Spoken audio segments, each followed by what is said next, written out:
Welcome and good morning, dear friends. It's Jennifer Barnhart back again with hang on, I've got my calendar right here. Day 16 of 100 days of a sunflower celebration. And I'm so excited to be here. I realized this morning as I was thinking about what little little grain of wisdom I could share with you, that I feel like I've said the same exact thing for the last 2 weeks. And I have. And maybe I have. Maybe it keeps coming up because it's important. So I was out in the yard this morning. It is cloudy. It's a cloudy day here, and I am sort of a fair weather gardener, but I just went out to take a look and see what's going on, what was remarkable. And there were a couple of remarkable things. The first one is I found a little tiny spider nest with all the little tiny baby spiders getting ready to, actually some of them had already hatched, but they kind of just come apart. If you have seen a little spider nest, they come apart like a ball, and all the spiders just are carried on the wind everywhere. I always find that really remarkable, actually.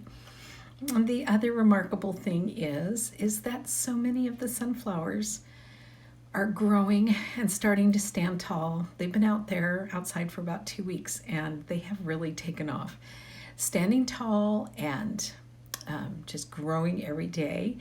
But there's also a few that they just don't have the strength yet to stand tall. They kind of just bend over.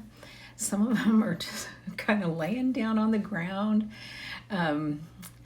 And I always go out in the garden every day and kind of make the rounds and talk to all those flowers, just kind of chat with them, sending them positive energy and growing thoughts. And those little leaners, they have a special place in my heart.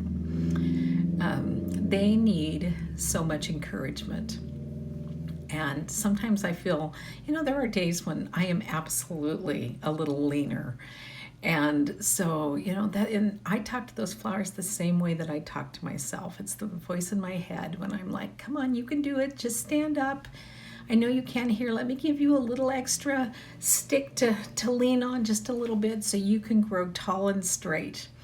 Anyway, there's moments when we all need that type of encouragement, when we're feeling a little leany.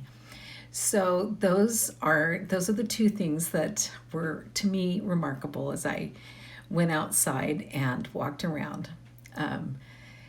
But for those of you that are just joining me, let me tell you what a 100-day sunflower celebration is. I planted a whole bunch of sunflower seedlings, and I'm going to grow them. Locally, we have sunflower festivals, and I was just thinking about it, and I was just like, why don't I have my own festival? And at the same time, I was embarking on a couple of business goals, that were really hard and not very much fun for me. And so I thought, I'm going to combine this sunflower celebration and these goals, a marketing goal, and I'm going to put the two of them together, and I am going to do 100 days of this.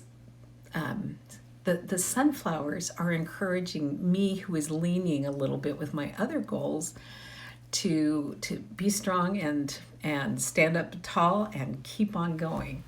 So that's been kind of a fun thing. Anyway, the topic that I've been talking about, like I said, for really the last 2 weeks, is creating a vision.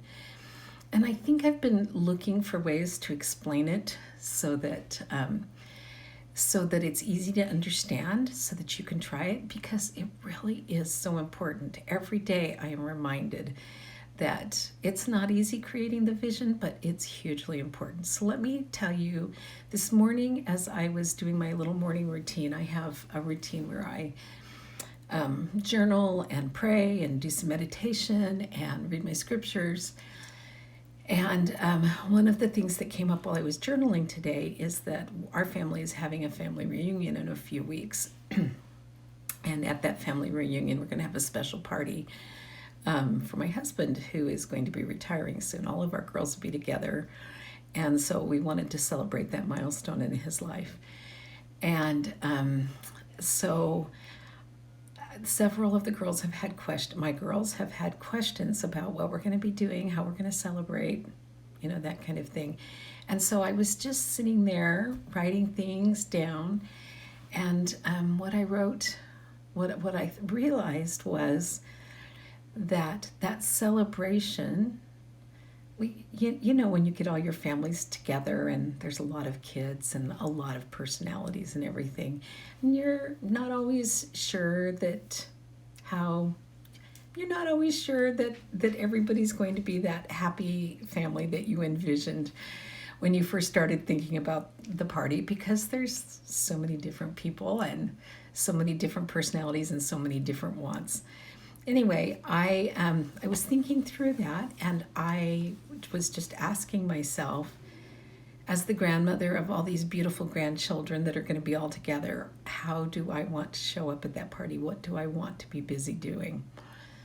And I just took a few minutes to think about how I want to interact with them, what I want to be doing, and I realized, and this is exactly how you start creating a vision, I realized that for sure I did not want to be in the kitchen doing a lot of cooking, and I did not want to be distracted by over-the-top party activities or any of that thing. That what I wanted was something very visible or very simple, where I could relax and enjoy those children. And that is exactly how I started creating the vision of our party. I just decided a few very simple things. I've bought t-shirts for that party, so we'll have t-shirts. There are going to be games, and I'm going to have the girls who have children that will be playing those games be in charge of those. And I created a menu that is so simple. Most of it is bought, and the other part is made ahead before we even go down there. And so there will be no cooking, no time in the kitchen, hardly to speak of at all, other than to put the food on the table. And that's how that vision came about, is that I asked myself, what do I want to have happen at this party? How do I want to show up? How do I want it to be? How do I want it to be for me? How do I want it to be for my people? And then I started thinking through what we're going to be doing, and I created my action list based on exactly the vision that I am creating of that party. And so where I've talked about the sunflower vision, seeing those sunflowers standing, blooming, and that was so easy to see that vision and then to have those steps follow along with what I needed to do to make that happen. But that the marketing part of my goal is not as clear to me, and I am continually creating the vision. But when I sat down this morning to work on the party, it's like, this is exactly the same steps that I've been telling them for the last 2 weeks. The first thing you do is know what you want. And for me, the question is, what do I want to be like? And then after that, I can see what needs to happen to create the vision of that evening.